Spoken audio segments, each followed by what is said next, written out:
ప్రధానం చేయాలి. ఈ యొక్క సంప్రదాయం యొక్క సింగరేణి కాదు, ప్రతి అంశంలో నేను చెప్పినట్టు కృష్ణా వాటర్ కావచ్చు, హెల్త్ పాలసీ కావచ్చు, అమృత్ స్కీమ్ కావచ్చు, లేదా ఇతరత్ర మూసీ కావచ్చు, లేదా ఇంకా ఏ కార్యక్రమం తీసుకున్నా రాజకీయంగా తెలంగాణ ప్రజల ఆశీర్వచనంతో ఏర్పడ్డ ప్రజాపాలన ప్రభుత్వం 3 నెలలు కొనసాగదు అనేటువంటి అపశకునాలతోటి పూర్తిగా ఈ ప్రభుత్వాన్ని అస్తవ్యస్తం చేయాలనేటువంటి విమర్శలకు మాత్రమే పరిమితమవుతా ఉన్నారు. ఇలా తెలంగాణ అన్యాయం జరుగుతోంది, నిధుల కేటాయింపులో ఢిల్లీకి వెళ్దామంటే రమ్మారు. మీరు ఢిల్లీకి వెళ్ళి ఇలా కేంద్రాన్ని ఒత్తిడి చేసి తెలంగాణకు నిధులు తెచ్చుకొని తెలంగాణ అభివృద్ధిలో బాధ్యత గల ప్రతిపక్షంగా రమ్మంటే రారు. ఇవన్నీ జరుగుతున్న సందర్భంలో తెలంగాణ ప్రజలకు వాస్తవాలు చెప్పడానికి సింగరేణికి సంబంధించినటువంటి అసత్య ఆరోపణల్ని తీవ్రంగా ఖండిస్తూ ఆ అంశం మీద బహిరంగ చర్చ, అదేవిధంగా మీరు ఇచ్చినటువంటి 20 అలాట్మెంట్స్, మేము ఇచ్చిన 5 అలాట్మెంట్ మీద ఎటువంటి ఎంక్వైరీకైనా సిద్ధము. మీరు లేఖ రాయండి, ఎంక్వైరీ చేయడానికి సిద్ధం. తప్పకుండా దోషులుగా ఎవరెవరు ఆ రోజు పార్టిసిపేట్ అయినరో, ఎవరెవరు దీనికి బాధ్యత వహించి ఇప్పించుకున్నారో వాళ్ళు కూడా తప్పకుండా విచారణ చేయాలని గౌరవ ముఖ్యమంత్రి గారు కూడా మేము కోరుతాం.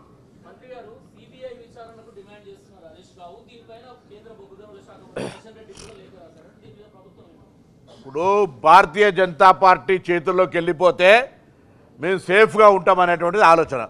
అందుకే ఇద్దరు కలిసి మొన్న కాళేశ్వరం సంబంధించి కూడా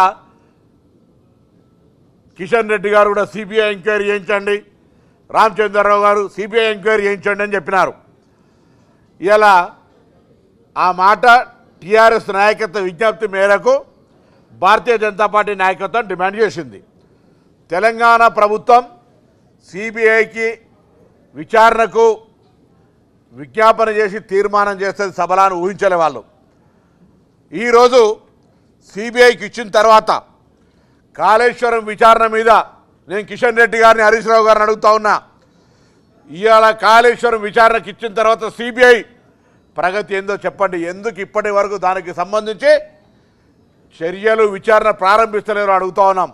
తెలంగాణ ప్రభుత్వంగా శాసనసభ తీర్మానం చేసి సిబిఐ విచారణకు కోరితే ఆ అంశం మీద తేలుగుట్టిన దొంగల్లాగా ఇద్దరు కలిసి ఈరోజు ఆ అంశాన్ని చర్చకు రాకుండా చేస్తూ ఉన్నారు.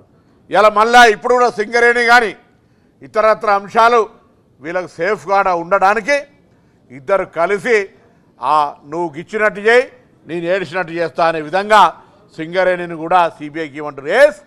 2014 నుంచి జరిగినటువంటి అంశాలన్నీ ముందుగా ప్రజలకు చెప్పడానికి జరుగుతున్నటువంటి పరిణామాలు చెప్పే ప్రయత్నంలో మీరు చేసిన అసత్య ఆరోపణలు, ఇచ్చినటువంటి 20 అలాట్మెంట్స్ ఎక్సైజ్ రోడ్తో ఒకటైతే 38% ఇచ్చినారని చెప్పడానికి మీరు ఇలా ఆర్టీఐ కింద డెమోక్రటిక్గా ప్రజాస్వామ్యం గురించి ఆలోచించే వాళ్ళు ఎవరైనా, ఏ జర్నలిస్ట్ అయినా వాస్తవాలను తెలియజెప్పే ప్రయత్నం చేయడానికి ఆ సింగరేణి అలాట్మెంట్స్ అన్నింటినీ తెప్పించుకొని ప్రజల ముందు ఉంచాలని ఈ సందర్భంగా నేను కోరుతా ఉన్నా.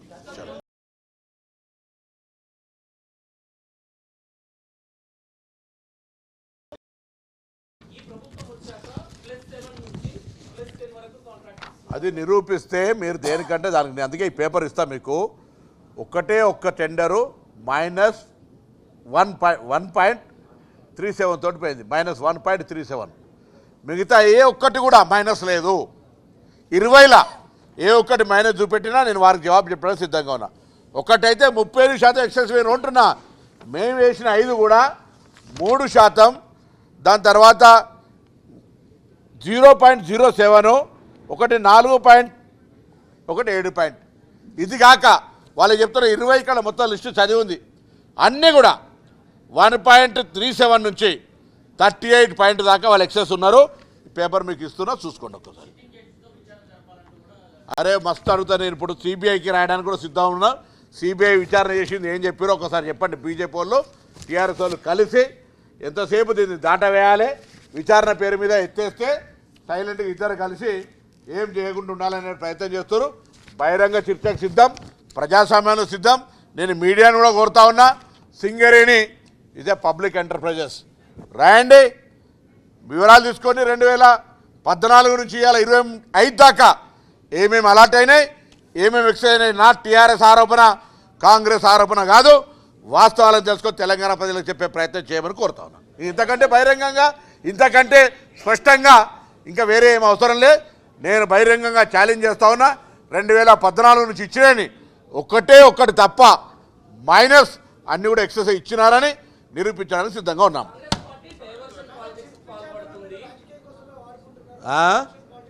ఏదది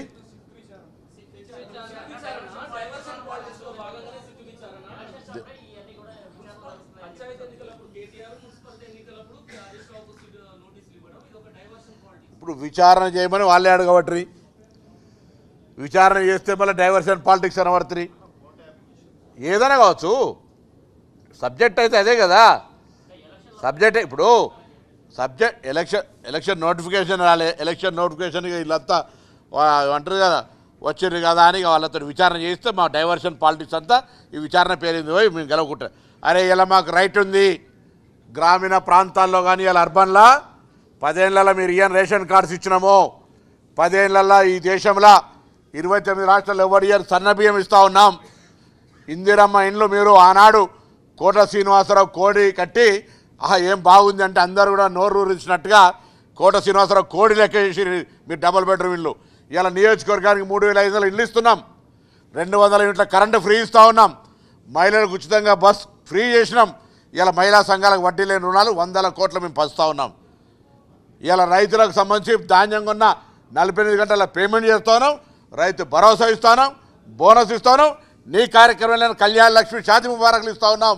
ఎక్కడ కూడా ప్రభుత్వం ఇలా వెనుకడుగు వేస్తలేదు. డెఫినెట్లీ ప్రజలు మా వైపు ఉన్నారు. గ్రామ పంచాయతీ ఫలితాలు చూపెట్టినాయి, రేపు మున్సిపాలిటీ కూడా ఫలితాలు చూపెడతాయి. 16 పార్లమెంట్ నియోజకవర్గాలకు 16 మంది మంత్రుల్ని ఇన్ఛార్జీలు ఇచ్చినారు.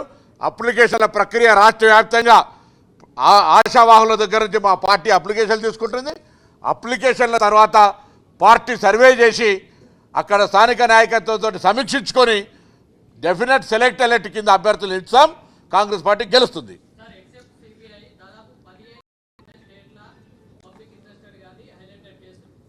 ఏవి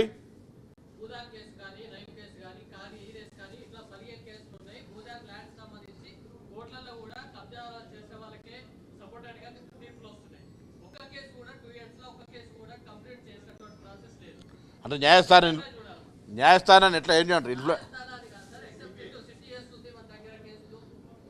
ఏ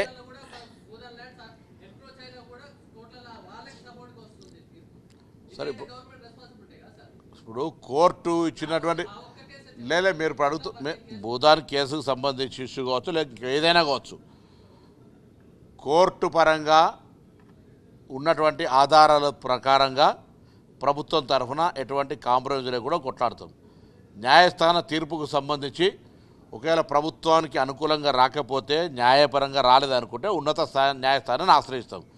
ఒక తీర్పు వచ్చిందని వదిలిపెట్టి ఇక అది అంతేలే అనేటువంటి మాట లేదు. ఉదాహరణకు ఏసీబీ కార్యాలయం ఎదురుగా 12 ఎకరాలను చాలా కాలంగా కబ్జా ఉన్నదాన్ని తీసుకొచ్చి గవర్నమెంట్ హ్యాండ్ ఓవర్ చేసుకుంది. ఇట్లా మీకు మంచి ఏవైతే ప్రభుత్వ పరంగా స్వాధీనం చేసుకున్నాయో వాటి వివరాలను కూడా అందజేస్తాం. 100 కేసులు ఉన్నాయి. 1-6 కేసులకు సంబంధించి ఏదైనా ఎక్కడైనా ఇంకా సరి అయినటువంటి సమాచారం లేక ఏదైనా న్యాయస్థానాలు ఒకవేళ ప్రభుత్వానికి వ్యతిరేకంగా తీర్పిస్తే దాన్ని కూడా స్వాగతించి దానిపైన ఉన్నత న్యాయస్థానాలకు పోయే ప్రయత్నం చేస్తారు. ఎక్కడ ప్రభుత్వం అచేతనంగా సంబంధం లేదన్నట్టు వ్యవహరించేది. ఇది ప్రభుత్వం, ఎవరు వ్యక్తులు కాదు. ఇది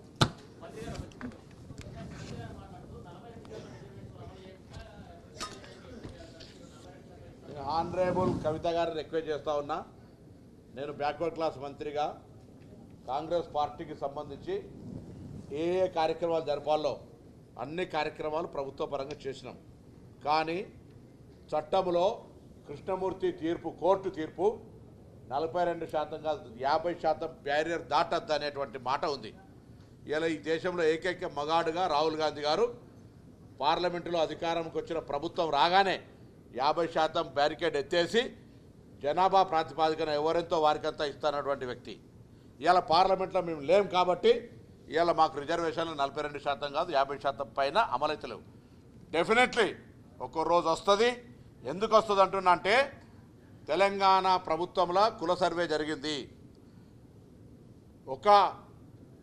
మా దగ్గర అవసరమైనటువంటి లెక్కలు దానికి ఎక్స్పర్ట్ కమిటీ ద్వారా డాటా బేస్డ్గా ఉన్నాం.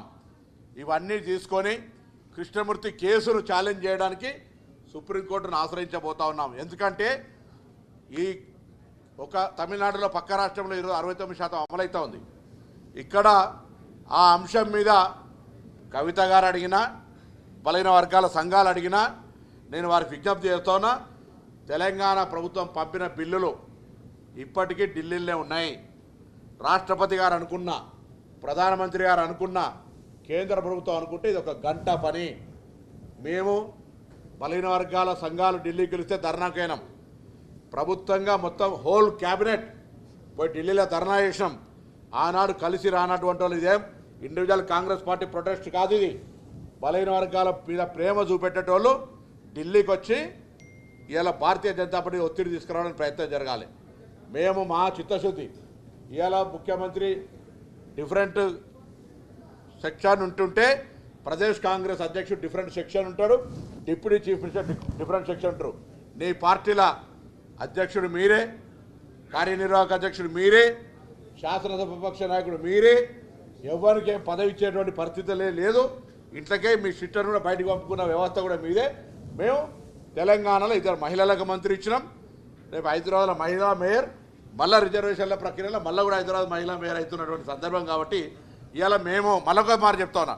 నేను బ్యాక్వర్డ్ క్లాస్ మినిస్టర్.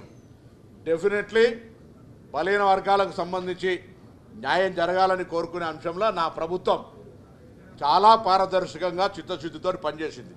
దీన్ని ఎవరైనా విమర్శించదలుచుకుంటే వాళ్ళ శక్తిని వినియోగించి ఢిల్లీ ప్రభుత్వం ఒత్తిడి తెండి మేముగా ఇండివిజువల్గా కానీ పార్టీ పరంగా కానీ ప్రభుత్వ పరంగా మీతో కలిసి సహకరించడానికి సిద్ధంగా ఉన్నాం.